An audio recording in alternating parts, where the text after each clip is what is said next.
UPSC में एक लड़की थी श्वेता सिंह करके, ऐसे वो पीटी एग्जाम के कट ऑफ से केवल 1 नंबर ज्यादा पाई थी। अब उसका टीना डाबी भी थी, कई लड़कियां थे सर, टीना डाबी भी थी, तो कट ऑफ से केवल कितना नंबर पाई थी? 1 नंबर, और टॉप में चल गए सब। बहुत से ऐसे, केवल टीना डाबी या श्वेता सिंह का एग्जाम्पल नहीं, ऐसे हजारों के एग्जाम्पल मिले।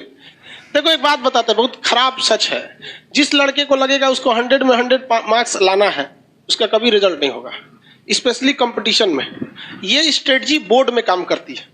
जब आप बोर्ड के एग्जाम दे रहे हैं, 10th में, मैट्रिक में, इंटर में, वो बीएससी एमएससी, उसमें काम करती है। सपोज करो कि आपको 100 नंबर का क्वेश्चन आ रहा है, कितने नंबर का? 100। भगवान उतर जाएगा तो 100 करेगा? इसका सबसे बेस्ट स्ट्रेटजी जानते हैं क्या होता है? सबसे बेस्ट तरीका, इसका ऐसा 50% सेलेक्ट कीजिए कि हमको ये वाला ये टॉपिक हमको पढ़ लेना है। 50% ये डिसाइड कीजिए कि ये सारी चीजें हमें नहीं छूटनी चाहिए, क्योंकि एग्जाम में जब क्वेश्चन को एग्जामिनर बनाता है ना, तो उसको ऐसा नहीं है कि पागल है उठा और आके क्वेश्चन बना के चल दिया। उसे एसएससी का लेना है या बीपीएससी का लेना है, यूपीएससी का, ऐसा नहीं कि क्वेश्चन देना है, एग्जाम लेना है, लेके चला गया।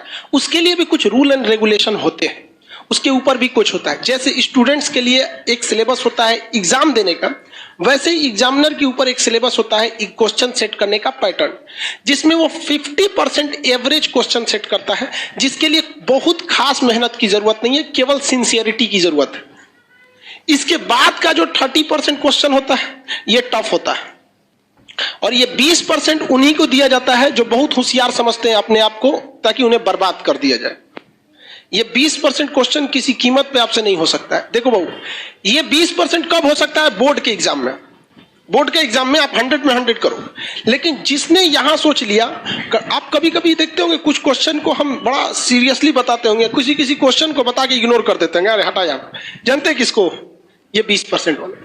रीजन क्या है कि आपको हर एक सब्जेक्ट देखना है। हम ये 20% भी बढ़ा सकते हैं, लेकिन फिर दिक्कत क्या होगा? फिर आपसे रीजनिंग गया काम से, आपसे इंग्लिश गया काम से, मैथ गया काम से, सब चीज चौपट होने लगे। तो आपको क्या बनना है? जर्नलिस्ट बन रहा है, स्पेशलिस्ट नहीं बनना है।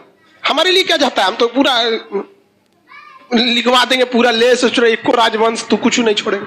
लेकिन फिर भी हम क्या करते हैं?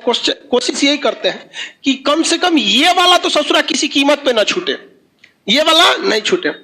रिजल्ट यही दिलाता है। जिनका कमांड इस पर हो गया, उनका रिजल्ट हो जाएगा। इसको कभी नहीं देखना है। इवन मैथ में देखिएगा क्या होता है। हम तो मैथ के टीचर नहीं हैं जो हम आपको मैथ के बारे में समझाएं, लेकिन लड़का को कभी कभी देखते हैं। एक लड़का यहीं के लाइब्रेरी में कभी कभी चले जाते हैं हम भी, एक बार रात में देखे लड़का सीजीएल की तैयारी कर रहा था, कैट का मैथ बना रहा है। मतलब क्या कर लोगे यार? 20% वाले में जाओगे, इसमें जाओगे ना, 100 में 100 लाओगे यहाँ पे, बाकी इंग्लिश चौपट होगा। फिर टीयर 1 में रीजनिंग और जीएस चौपट हो जाएगा, रीजनिंग चौपट हो जाएगा। तो कभी भी आप अपने आप को ओवर एडवांस मत समझिए।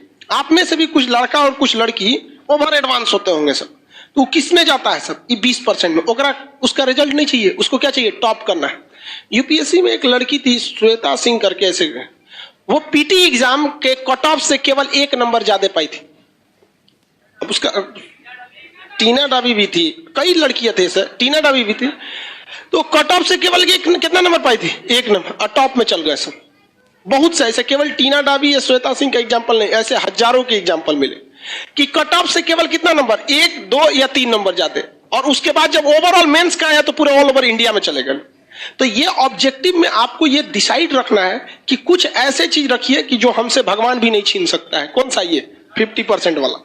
ये 50% आपसे पढ़ाई मांगता ही नहीं है, केवल सिंसियरिटी मांगता है। हम जितना पढ़ा रहे हैं, आप घर जाके उसको सरसरी नहीं, यहां से 10 बार देखिए, बस 20-25 मिनट देखिए, ये आपसे कोई नहीं छीन सकता है। सब लोग को समझा रहे हैं, रिजल्ट लेने के बहुत कम हम इस सब पे चर्चा करते हैं। आते होंगे, देखते होंगे कल कहां तक पढ़ाए थे, चल दिए आगे। इस पे ध्यान दीजिएगा। उसके बाद मेहनत किसे करना है? इस वाले कुछ ऐसा क्वेश्चन आता है ना कि कभी कभी देख के सोचो हमारा दिमाग जल जाता है। अजीब टाइप का क्वेश्चन पूछ देता है यहाँ पर। तो कौन सा है? 20%। उसमें कभी मत पढ़िएगा। किसमें पढ़ना है आपको? ये दोनों। ये तो सब लोग को आता है मार्क्स। कोनो एग्जाम में बैठिएगा, आपको ऐसा थोड़े 0 पाके आइएगा, लगभग तो इतना ही आएगा। इस सब में ध्यान से लेके पढ़ना है।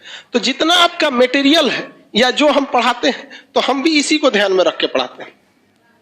जब आप यहां तक पढ़ाई कर रहे होते हैं तो यहां बहुत मजा आता है, जब इसमें घुसते हैं तो थोड़ा दिमाग लगाना पड़ता है, और जब इसमें घुसते हैं तो बोरिंग लगने लगता है। क्या लगने लगता है? बोरिंग। तो ससुरा ये हमारा फेलो करा रहा है, पढ़ाई को बोरिंग भी बना रहा है। तो हमको भी गम ने मारा, तुमको भी गम ने मारा, इस गम को मारे डालो। समझ आ गया कि नहीं है? इसको बर्बाद कर दो, इसको छोड़ना नहीं है यहाँ पे। समझ आ रहा कि नहीं आ रहा? तो आप लोग आज से पढ़िए। आप लोग से कभी कभी कोई क्वेश्चन नहीं बने तो घबराना है। अब वो भी देखना है कि वो 20% वाला है कि 50% वाला में गड़बड़ हो जा रहा है। अब अगर कोई पूछ दे आपसे कि हर्षवर्धन को किसने पराजित किया, आपको कहेगा यार पुलकेशिन द्वितीय नहीं पता है सर, तो बोलबे किए थे 20% नहीं आता है। अरे यार लेवल भी तो ध्यान रखो, वो 50% वाला में से है, उसको तो आपको हर हाल में पता होना चाहिए। तो ये नहीं कि नहीं आ रहा है तो सबको 20% वाले में डाल दे, उसका एक लेवल होता है। अब वो आप भली भांति समझ जाएंगे, पता ही नहीं चलेगा तो कौन सी है यहाँ, कुछ अजीब टाइप का पूछ देता है यहाँ पे। ऐसे लोग को नहीं ध्यान देना। जैसे पूछेगा हर्षवर्धन के समय आसाम का राजा कौन था, नहीं का मतलब बनता है। अगर आप इस क्वेश्चन को बनाते हैं तो जेन्युइन बात है कि अगर पूछ दिया कि हर्षवर्धन के समय आसाम का राजा कौन था, तो इसकी भी संभावना है वो पूछेगा उस समय म्यांमार का राजा कौन था, या फिर दक्षिण भारत का राजा कौन था, पंजाब का कौन था, पाकिस्तान में कौन था, चीन में किसका शासन था। तो अगर ऐसे क्वेश्चन को पकड़ेंगे तो फिर लपेट लीजिए पूरा अच्छा से। तो आपको ध्यान ये नहीं रखना है कि पढ़ना कितना है, डिसाइड ये करिए पढ़ना क्या है, बस इसमें ध्यान से। इसलिए ज्यादा होशियार मत बनिएगा। आप अक्सर देखे होंगे लॉज में उसी का रिजल्ट होता है जिसपे लोग कहते रहे करो हो गया। क्योंकि वो 20% वालों को ऐसे ही भगा दिया जैसे यूट्यूब पर अपनी एड को स्किप कर देता है। आए क्वेश्चन उठपटांग, हर्षवर्धन के चाचा का ब्याह किस रानी से हुआ था? हटाओ सोचो तुमने कि चाचा से क्या मतलब।